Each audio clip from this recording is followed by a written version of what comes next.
Okay, so this video is going to look at natural monopoly regulation. So the first video I had was explaining why it is that natural monopoly is natural. So we know in this case, with the declining average cost curve, we want to have one firm in the industry. So one thing this would make a case where it would make sense to have a monopoly.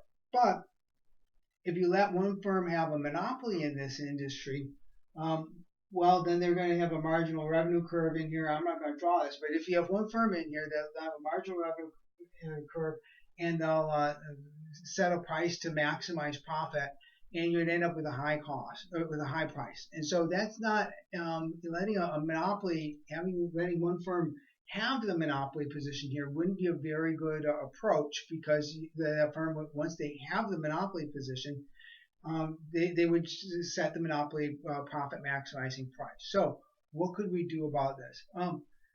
In the United States, we engage in what's known as public utility regulation. So a company where we think we have a natural monopoly would be one where we would decide we're going to have one firm be a monopolist, but we're not going to let it operate. We're not going to let it maximize profit how it wants. What we're going to do is we're going to say you're going to be regulated. You will get a monopoly position, but you face regulation. The price that the monopolist is going to be allowed to charge or gets to charge customers will be set by government officials. In the United States, this is what's called public utility regulation. It's the way we approach natural monopoly predominantly in the United States. The regulated natural monopolist, the public utility, is a privately owned company, but its subject to its price is going to be set by government regulators. It's a privately owned company that gets an exclusive franchise to produce the good. So they are given a legal monopoly to provide the good. As to why, in theory, we have to do that, that's a very, very complicated question from public utilities theory. But the idea of public utilities regulation is that you give one firm an exclusive franchise to be a monopolist, but the deal is they are only allowed to charge whatever price the regulators set for them or allow for them.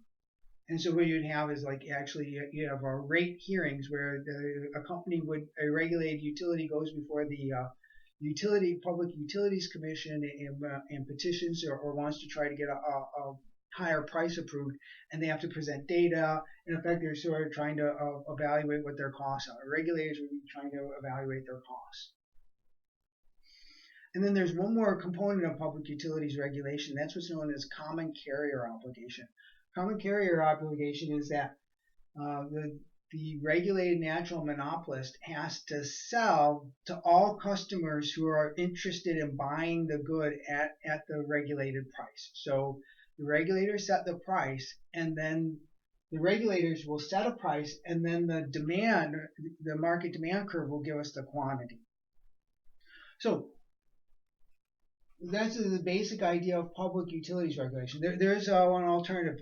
You could have a government-owned, a state-owned enterprise provide a public utilities. So you could have state-owned enterprises, or the government actually provide this. If the government is running the company, if the company that's running this, providing this good, is the government itself, like in the United States, that would be like the Tennessee Valley Authority. If the government itself is providing it, then presumably the people running the company, since they're government officials, will not choose a price to maximize profit, but rather would choose a price in accordance with one of the two different principles we have here. So in the theory of public utilities regulation, there have been historically two different ways in which you could regulate monopolists. One's known as average cost pricing,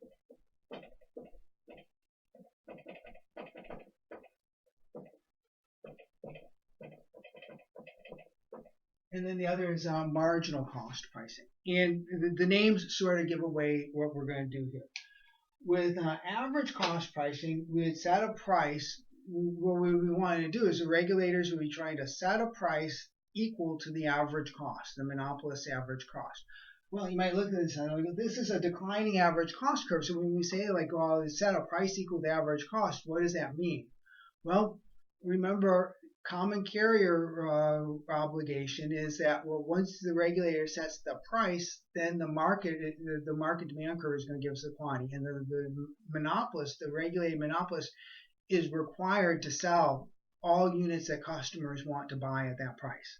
So what we have here then is average cost pricing would be to set a price where the average cost curve is going to intersect the market demand curve. So intersection of the average cost curve and the market demand curve would give us average cost pricing. They intersect here at this point on the diagram. And so if we come down, I'll call that QAC, and then the price would be, we'll project from there over to the price axis, and that would give us PAC. So what the regulators would be trying to do, they would set a price equal to PAC, or what they're trying to do is think about it, well, we'd be trying to imagine this. We don't actually have the diagrams in real life. We were trying to setting a price. We were trying to make sure that the regulated monopolists can cover their average cost, and then the quantity is going to come off the demand curve, and if you fit it right, you'd have PAC and QAC. That would be regulating the monopolist so they make a zero economic profit. And that's one of the things you can say, long run equilibrium and perfect competition would have zero economic profit. And if you have zero economic profit, then you're sort of mimicking the competitive outcome. So that would be one way we could regulate this. So and that would be taking the zero profit condition in monopoly of perfect competition. But we also have price equal marginal cost in perfect competition. So that's another way you could think of another result you could get from competition and say, well, if we're going to regulate this firm to mimic competition, we could have price equal to marginal cost. Marginal cost pricing is exactly that. And what we'd be doing is we'd find the intersection of the marginal cost curve and the demand curve. So the marginal cost and demand curve intersect there. We call this QMC. And then the price that the regulators would be setting would be, well, the marginal cost curve is horizontal. Would just come over here. There would be the marginal cost price. So this would be marginal cost pricing versus average cost pricing.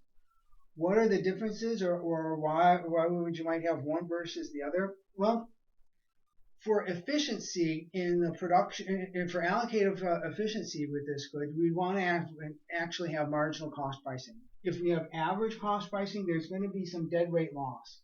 The price is above marginal cost. You need to have price equal to marginal cost for allocative efficiency. That's one of the things we had in perfect competition.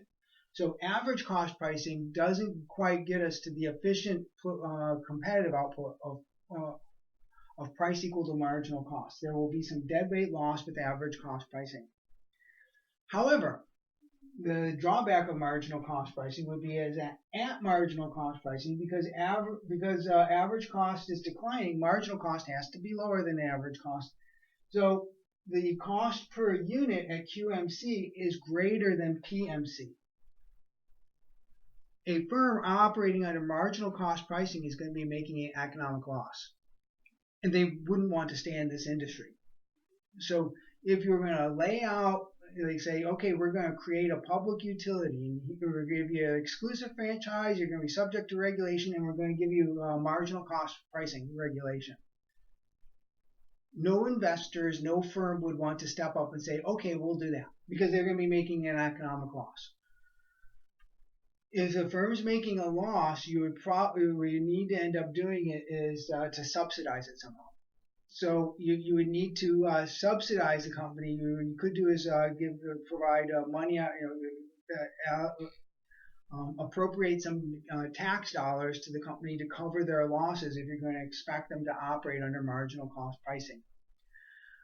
That's not very popular, so marginal cost pricing has almost never been implemented under public utilities regulation in the United States. What they've done is really done average cost pricing.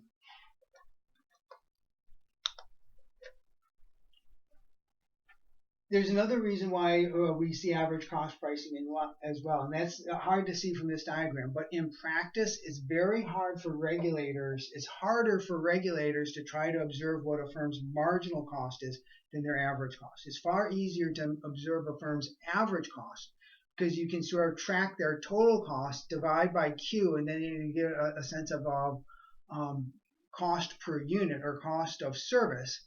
Figuring out what the marginal cost is, well, it can be hard for firms to know what their marginal cost is. And it turns out the received or accepted wisdom is that it's much harder if you're a government regulator to attempt to discern what the firm's marginal cost is.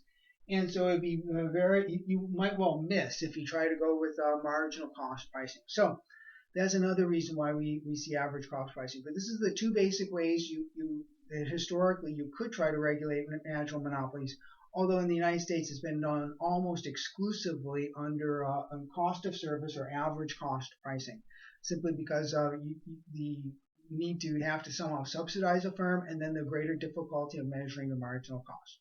So that's natural monopoly regulation in a nutshell.